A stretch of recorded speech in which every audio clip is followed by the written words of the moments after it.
is KC Sports Network, proudly presented by Emprise Bank. Hello and welcome into another edition of Three Ma. I am John Kurtz. I'm joined by Derek Young from K-State Online and Cole Manbeck, former beat writer for the Manhattan Mercury. Look, just open it up, pass it around. The 360 vodka, the Ben Holiday bottled and bond bourbon. Let's not waste any time. Our friends at Holiday Distillery, just chug it, after last night. Just go ahead and chug it, 90-68. K-State loses in Lawrence. But, hey, the 360 vodka will wash that all down really nicely, as will the Ben Holiday bottled and bond bourbon. We appreciate our friends at Holiday Distillery. None of us were at this game. Cole didn't, I'm not sure how exactly Cole is going to do this podcast because Cole did not watch the game. He told me he was picking up sticks in the dark last night instead of actually watching the game. So I guess, Derek, you and I will have to really do the heavy lifting on this podcast. And Cole, what are you actually going to contribute today? What's your idea of contribution? Sadness. We'll figure out a way to work through it, even though I did not watch any of the game. I didn't watch a single second. I was in the backyard raking leaves, picking up sticks, and then it was probably right around halftime when I came in, and Vanessa and I watched some Netflix murder show and documentary, and I nailed it. It wasn't the one you told us about, John. She wanted to save that. It was... anyways, I guessed the plot, the truth of it within like 10 minutes of it, and then she was just flabbergasted that I knew. Like, I figured it out. So I was very proud of myself. You gotta watch the Octopus Murders on Netflix, man. You gotta watch the Octopus Murders. It's great. So I had my phone in airplane mode. Go ahead. You can tell where this season has gone when we're talking more about Netflix than actual basketball. Yeah, but DY, I mean, the FBI killed Danny Casolaro. Like, what? I mean, what is more? I'm not judging. I'm not judging or even criticizing the choices made or the conversation that is taking place. Just pointing out that it's a good illustration of where this season has gone. I did it for my own mental well-being. I've seen enough games in Lawrence, and so I just chose not to watch. And then, Brody did have it on his iPad at one point up in his room, and I told him to turn the volume down and not tell me a thing. And then, of course, he rushed out at one point. He's like, we're down 2. It's like 6 minutes left in the half. So I was like, oh, all right.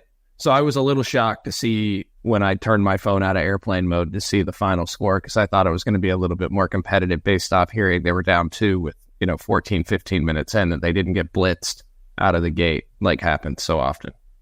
They were up 10-5. Yeah, it was going well for a while.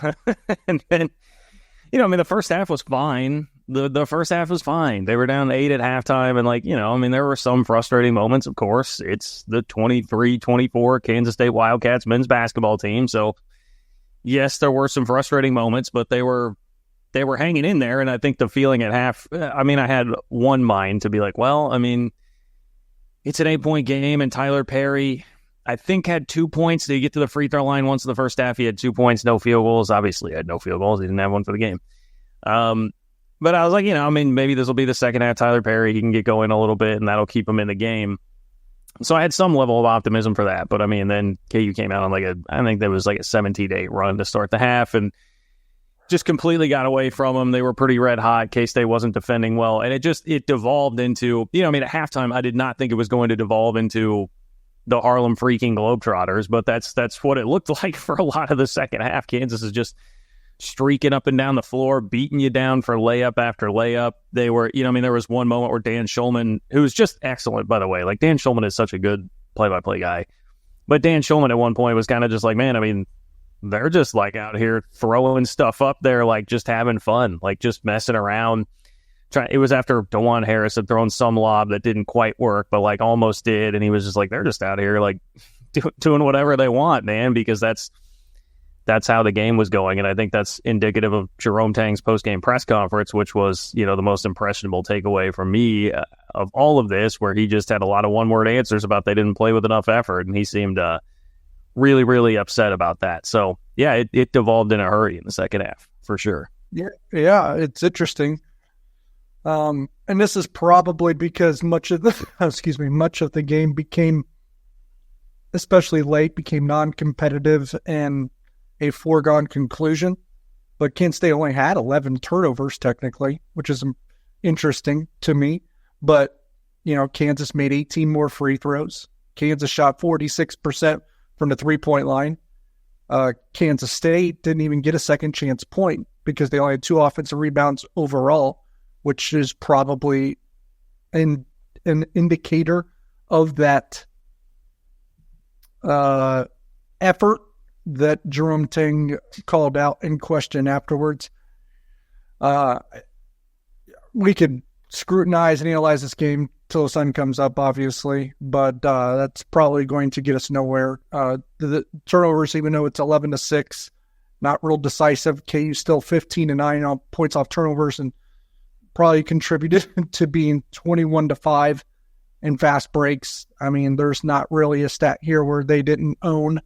The only one maybe being that KU struggled from inside the 3-point line, to be quite honest. But when you shoot 10 more free throws and make 18 more, that makes up for that component. I guess we can just dive into Jerome Tang's thoughts, because I think he probably summarized that game perfectly. Here's if we're gonna talk about the game, I do have one.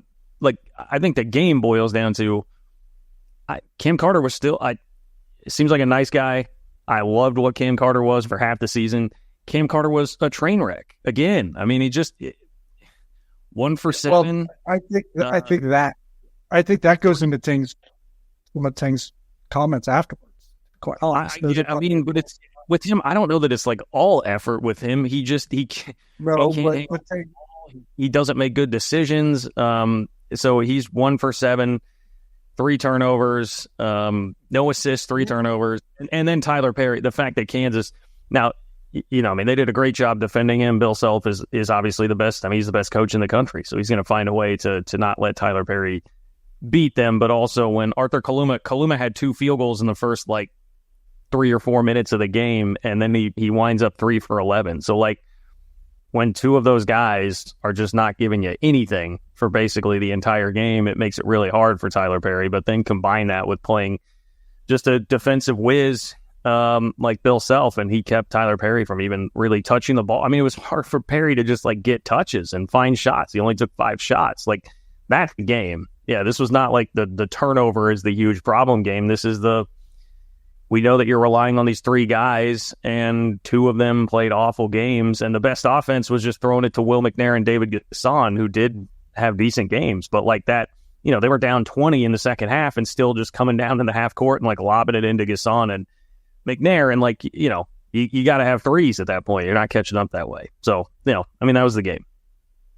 Mental effort and physical effort, probably 2 different things. The mental effort, if Cam Carter can probably be questioned a little bit, because the turnovers he makes or the decisions he makes just kind of make you pull the hair out of your head. Things that he tries that just have no chance. Not being able to knock down a shot. Not being able to do anything in fast break situations, his poor passing, he's really devolved. You hit the nail on the head, but I do think it goes into what Jerome Tang said afterwards, and he even said when Cam Carter, Arthur Kaluma, Tyler Perry, if even 2 of those 3 are off, we have no chance. Well, all 3 were off. Now Tyler Perry's off because teams aren't necessarily worried about Arthur Kaluma and Cam Carter right now because they're not hurting the other team enough. So they essentially just said, we're going to take Tyler Perry away and force Arthur Kaluma and Cam Carter to beat us. And those 2 weren't willing to do it or weren't capable of doing it. And you're right. That's what the game came down to. And you could probably look up and down the season, especially the conference slate, and that's probably going to be the case in just about every loss. Jerome Tang called out effort. You can go there. That's fine. Maybe that's the case.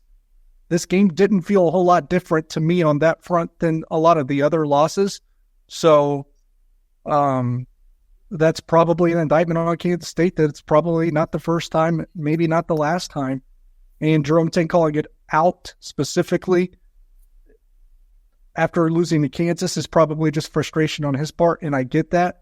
I think it's about the second time he's done that because there was a game, and I believe it was after the loss to Oklahoma at home where they got embarrassed on their home court by double digits. He said something about you can't pick and choose when to play hard in the Big 12. I think that was a thing that he said. So this isn't the first time, but it was more direct this time by actually saying the word.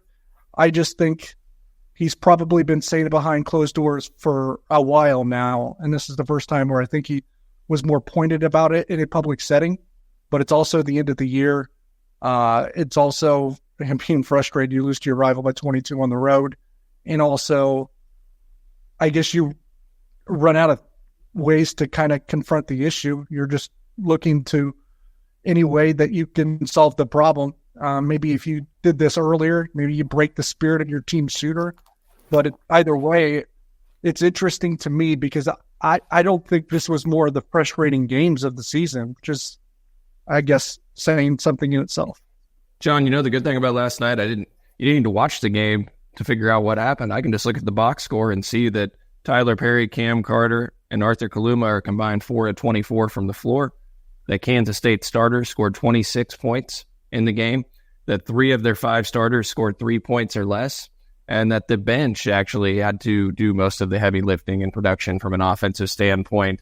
That tells the story to me. And then, also, we talk about turnovers. And again, it just gets back to Kansas State not forcing other teams into turnovers. Kansas had 6 turnovers. In the last 3 games for K-State, their opponents have combined for 18 turnovers. That includes an overtime game against West Virginia. 18 turnovers forced in the last 3 games combined. To put that in perspective, Kansas State at Cincinnati had 19 turnovers in one game. And so KU had an 8% turnover percentage in the game. And that is now the 3rd game. That was the 2nd lowest turnover percentage for KU offensively on the season. It was the same story for Cincinnati. It was their 2nd lowest. And for West Virginia, it was a season low in turnover percentage for them. So Kansas State's not forcing other teams into mistakes.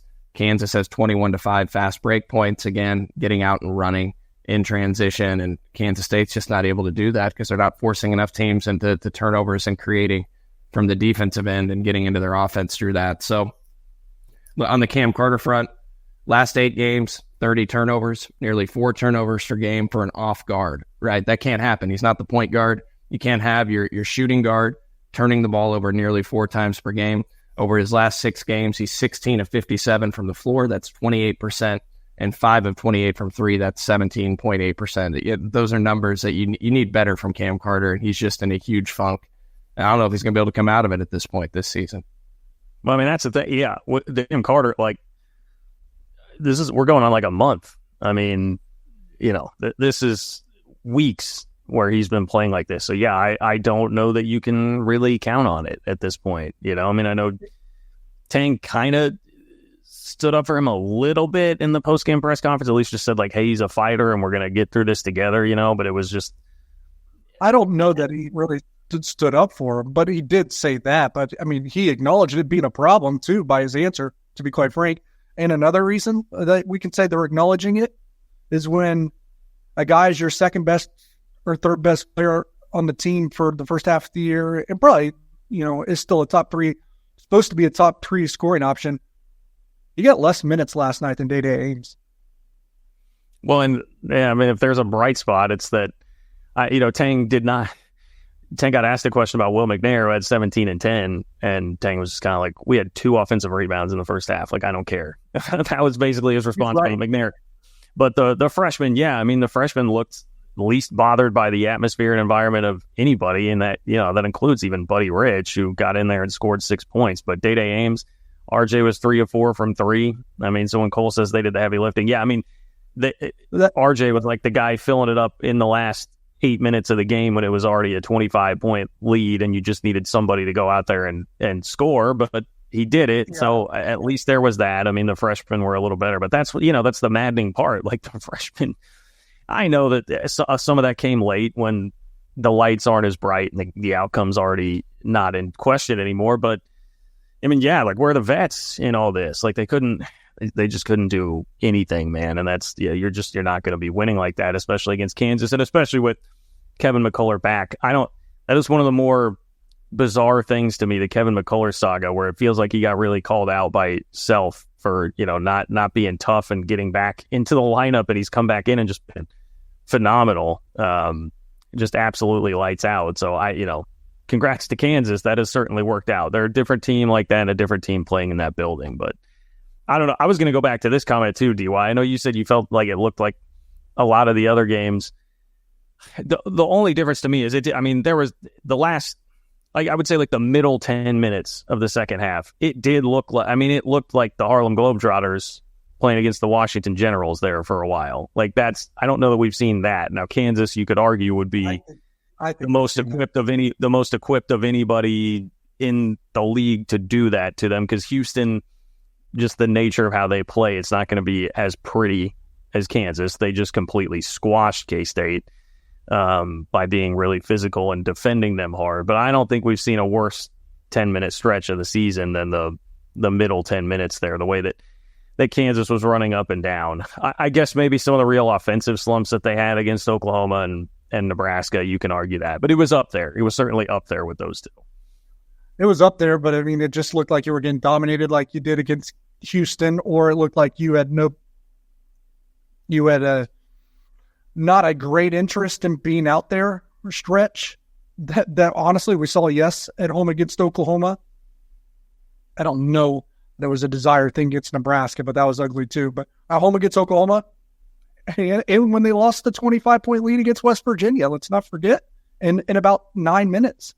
So, like I said, this isn't the first time. It's the first time that Jerome Tang's kind of called it out pointedly, but this is something that's been happening all year. I guess we probably needed to take a break here. Getting a little bit too into all this. I don't know how we could. Homefieldapparel.com.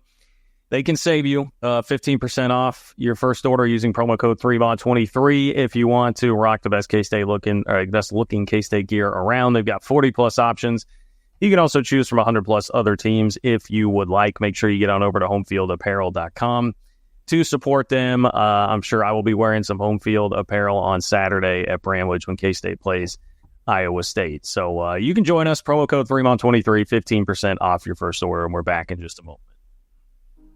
We appreciate you supporting KC Sports Network by listening to our podcast. You have helped us become the highest-ranked Chiefs podcast network in 2022 and 2023. And don't forget about our daily Substack newsletter, the best written analysis you can find on the Chiefs straight to your inbox every day. kcsn.substack.com. Well, I would highly encourage anybody out there, if you haven't watched the press conference, I would go give it a watch. You can check it out on the K-State Online YouTube channel.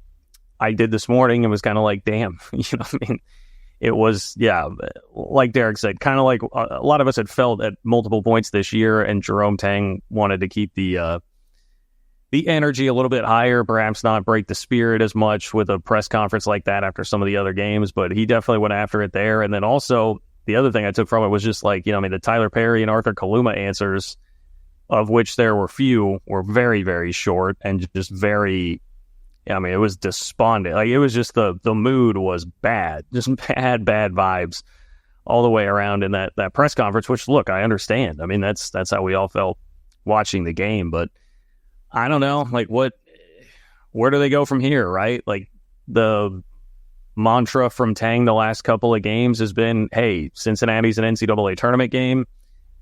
We got to play like everything's on the line. They get ahead late and then give it up, and a back-breaking three dooms them. They lose that game. Huge blow to their tournament chances. Now, not only do they lose in Lawrence, which Tang said, hey, we're treating this like a Sweet 16 game, Well, they lose by 22. They're flirting with a 30-point deficit in the second half. Like, where do you go from here? Like, what's the confidence level that they can pick it back up at home without maybe the NCAA tournament carrot hanging there as much? You're looking at this now, probably like, it probably takes winning the Big 12 tournament to actually get into the NCAA tournament. So how much optimism is there for what Saturday will look like against Iowa State? You would think he got some spirit and energy just because it's senior day. So I'll give them a fighting chance in general to answer some of your questions there. I think they do have to win the Big 12 tournament now. I don't think Iowa State at even 2-3 wins does it. I think you're running it now. You're lucky. You're fortunate that Cincinnati lost to Oklahoma last night, but you run the risk now too of having to play on Tuesday. In terms of the player tenor mood there, I see that after losses a lot, both this year and last year. So I didn't take a whole lot of account to that. David Gasson was similar at Texas with a lot of short answers. So I think players take those kinds of things a little bit hard. Interesting to me was like when Arthur Kuna got asked about being locked up or whatever, he said, I wasn't locked up. Well, after the first couple minutes, you go 1 of 11 or 1 of 9 the rest of the way. I think you are pretty locked up, whether it's you not playing well or the way that you're defending. I mean, you go 3 of 11 and 2 of those makes are in the first couple minutes of the game. I don't know if I'm comfortable with that answer.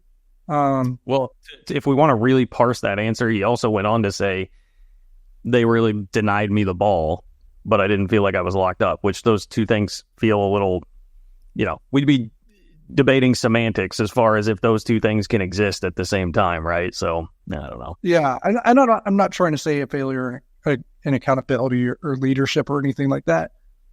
Just a little puzzled by the answer. And I hope, there's not a denial thing there. Like sometimes I think Jerome Tay mentioned not being negative, being truthful. Sometimes the truth hurts and you need to let it set in and absorb it. I don't know. That just didn't feel like that was the case there. Cool. Where's your optimism level? Well, he's tuned the entire podcast out at this point. Not just No, I mean, I don't know. I watched the press conference. I heard the commentary from Jerome Tang, but I didn't watch the game. That's why I was asking you guys after the game. Did you feel like it was an effort issue? And I heard conflicting answers from a lot of different people on that. Some people thought it was an effort issue. They didn't play very hard. Others, like you guys, I don't think you really thought, John, you might have thought there were some times or moments. And then Jerome Tang says he, called out the effort. So we've been waiting kind of for him to do that. Yeah, if last night was an effort issue, then much of the season has been an effort issue. Yeah, it didn't seem noticeably different. Yeah, DY and I see this a little differently. I think the middle 10 minutes of the second half, there was not a whole lot of effort given when it started to get away from them, and not that we haven't seen that. Yes, we have seen that at times this year, but not all the time. And not, I would say there have been a handful of games where we've seen stretches like that before. Well, yeah. I mean, I think I'm agreeing with you. A handful of games is really, really freaking bad. Okay. Yeah. I mean, I'm going to, again, we'd be semantics over the words that you just said, where it's like, okay, but it doesn't matter. Yes, for 10 minutes, Cole, I thought there was a effort issue in the middle of the second half. And I would agree. And I think that maybe happened once or twice all last year, if that. Are we gonna talk about the KU press conference too? And handshake line comment? I was going to bring that up. And I guess one more point I'll bring. Yeah, but before bringing that up, one more point I would make is that I think it's an observation worth having when Jerome Tang's press conferences last year to this year. Last year's team pretty good, contended for the Big 12 title most of the year, never really had an effort issue, and ended up in the Elite Eight. This year's team, effort issue at times, never competed really for a Big 12 championship, probably not going to make the NCAA tournament. And Jerome Tang, I think, periodically was critical of last year's team publicly and not afraid to be in a press conference setting. I think even more so than this year's team. Now, you do what you say and you act in a press conference and in public settings in a way that's going to be helpful for your team. Or I just think that might be a sign he doesn't, like this team might not be able to take that kind of stuff. But yeah, I think I think that analysis is spot on. I wouldn't dispute any of that. He was not afraid to be hard on last year's team publicly, even though they were really good. Well, I mean, he knew that he had the leadership there. I mean, I can remember maybe November, December, people asking Tang about like who's the leader on this team, and he was saying like still taking applications. I mean, that was going on pretty deep into the season this year.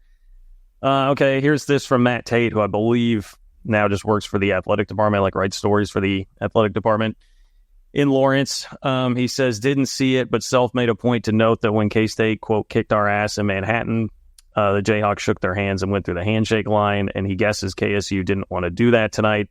He said Jerome Tang did a flyby in the post-game handshake line. Hashtag KU people. There you go. You seem to want to talk about it, so I'm teasing you. It's a bullshit thing by self. It's not true. Go watch the tape.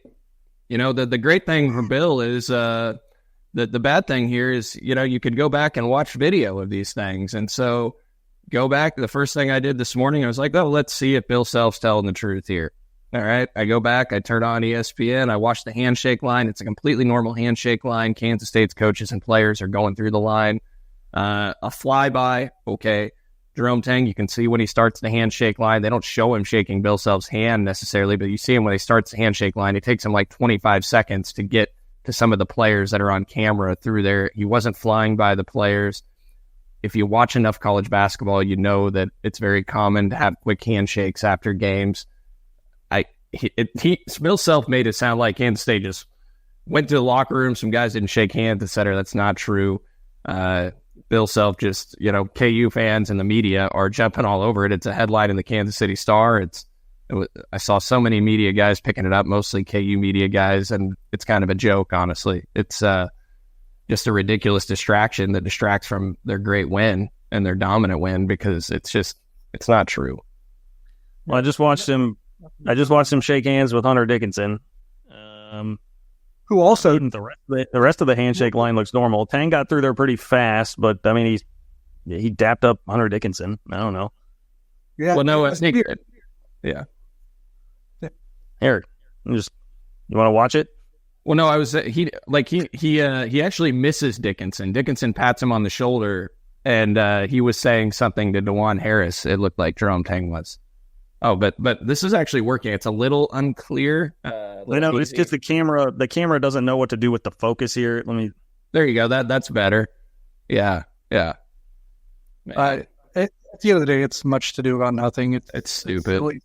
If we're going to look, it's pretty much a proven fact that teams that lose will go through the handshake line a little bit quicker than when they win. I don't think that's breaking news. I think that's the case for 99.9% of the time for every team. And if we're going to litigate when teams go through the line quicker than normal, then we're going to be here all day. Yeah. Well, I don't know, DY. I might go through and watch all the film of games Bill Self's lost in his coaching career and see how quick that. What do you think I'm doing right this second? Trying to find the KU State one in Manhattan. It's actually on the message board at K-State Online. Someone posted it because Bill Self also mentioned, basically being above doing a flyby after a loss when he did exactly that in Manhattan. So oh my God. Okay, Bill. Jesus, I was kind of like not going to do this thing. I mean, I hope this thing will focus enough. Bill Self just did the quickest little, watch this shit. Okay. I'm watching. I mean, the game's still going on, so how long do we have to watch? No, I know. I rewound like 30 seconds. I hit the back button twice because it's fine. It's fast. That's fine. So there's Self at the bottom. Look at Self leading the charge. Bam. What? Like critical. That's such Bush League, man. That's Bush League by Bill Self. Man, that's a joke. That pisses me off. The KU media, you know what? Watch a video. Like, go back and do a little research and just be like, before writing these headlines, just a joke, man. Stupid.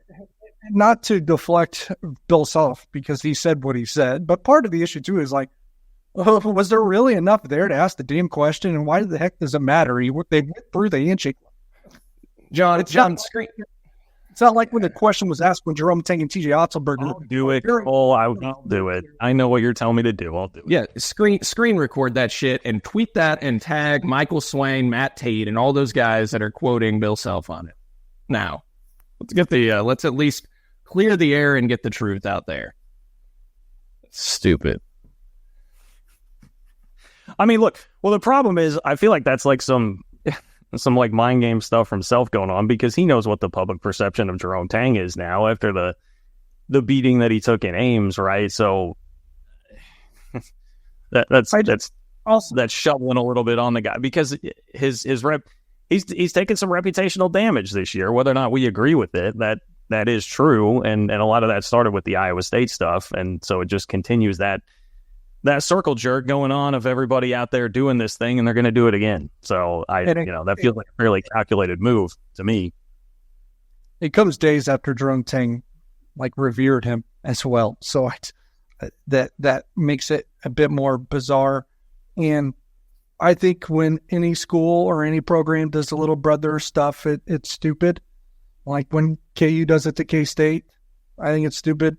We even heard quarterback Will Howard tried to do that, after beating KU and Lawrence this year as well. I think it's all kind of like those jabs to me don't really resonate, and I don't really comprehend them. But you can't also use those jabs and then go beat the team by 22 and then get in your feelings that you got disrespected in a handshake line when it's not even the case. Like that feels like the hypocrisy of it all, right? Yeah. You're going to call little brother, but then you're going to act like little brother because that's what little brother would act like. It's childish, man. I mean, just whatever. I mean, it's a handshake line. It's a rivalry game. I think it's stupid that Bill Self brought that up. Well, his answer was really bad. He technically was not the one that brought it up. But yeah. Well, someone asked a question about it. Is that how it happened? Yes. Which is ridiculous as well. Good old clickbait journalism there, trying to get that. So, all right. Well, that was fun, John. I can't wait for that tweet to get out there. That's going to blow up. So, I mean, I'm debating whether or not I even want to. Do you want me to do it? Yeah, I mean, why don't you take one of these battles away from me for once? Why don't you take this battle away from me? Let DY do it. He's already hated. So, by the way, DY, guns. I would just rather freaking die and to cast more attention on it. DY, I saw somebody, a KU fan, in your comments last night calling you out, and he's like, "Oh, look at DY. He can't even tell us. He gets it wrong when he says Jacob Daniels, our quarterback's going to transfer. And he called him Jacob, Jakob. So trying to slander you, and then I have so many of those guys muted that I literally and John the same thing because I know that's I literally probably have at least 300 KU fans muted, and so they keep berating me in the comments, I'm sure, but they don't realize they're shouting at a brick wall. Yeah, I don't know. Look, this is not how I wanted the show to end. I mean, look, it got embarrassed last night. I mean, I'm not trying to run and hide from that. It got embarrassed. There's not much else to say, but I can't believe that. I wish I would not have. It's also something that the handshake line thing, man. That's also something that happens, unfortunately, about every time Kansas State goes down Fieldhouse. It's amazing with now Kansas State has been pretty successful at home against KU, relatively speaking. But when you compare Kansas State in Allen Fieldhouse to other Big 12 teams in Allen Fieldhouse, it is bizarre how non-competitive the Wildcats consistently are. Yeah, it's bad. It's bad. I know I saw some of the discussion about that. And it's frustrating, too, when you see BYU. It's like BYU just waltzes into this league and goes in there one time, and, it's close toward the end of the game. They're down by a few, and they just hit a bunch of shots and win the game. Dude, it's not how this thing's supposed to work. But, okay, well, Iowa State on Saturday. Hopefully I can find a couple of tickets, get in there. Cole, that's hint. Find me a couple of tickets. That'd be great. Feels like you're hinting at me to tell my parents not to come to the game. That's the only extra tickets. No, not even that. I'm saying that you always come up with an extra set of tickets. You're never sitting in the seats when I get there. So at least you get the extra tickets. Kick me a couple of tickets. That's all I'm asking for. Yeah. All right. Well, I'll let you know if I don't know yet. I don't have any details, but I'll definitely keep you posted. And can't wait to be in Bramlage. Yeah. Yeah, I'm actually looking forward to it still. I know everybody's down in the dumps right now, but looking forward to the Iowa State game. Hopefully people show up and that, the team puts together a spirited effort. I'll say this, maybe to close, and I know these comments really antagonize some people, but and I know I've said it in a form of this already in prior shows, but and it's like you don't want to like justify a disappointing season. I get it, but like some schools, some programs, floor, downfall, disappointment, and frustration is like 0-18 in their conference, or even 3-15. Really, if this is Kansas State's floor, and I know we don't know that, but if this is Kansas State's floor under Jerome Tang, I think that is okay. It's never going to be fun, but I do think that is okay. Now, it can't be a frequent floor, but if this is the floor, you still have a chance to maybe go 8-10 in the league, and it included a win over your rival, even though it was in Bramlage. I think that can be okay. And you can still be disappointed in that, but I think that can be okay if it's the floor and if it's not a frequent floor. Yeah, that seemed like a really convenient way to take a nice little shot at Mizzou on the way out the door, DY. Can appreciate that. It's good work by you. They're in LSU. We'll see what happens. They're going to have the 0-18 season if they can't beat LSU. MIZ. All right. Thank you to Holiday Distillery, 360 Vodka, Ben Holiday Bottled and Bond Bourbon. Go get it. Go get your home field apparel. Promo code 3MON23 for 15% off your first order. For Nick Springer behind the scenes, Derek Young and Cole Manbeck, I am John Kurtz. Thanks for listening to another edition of 3MON.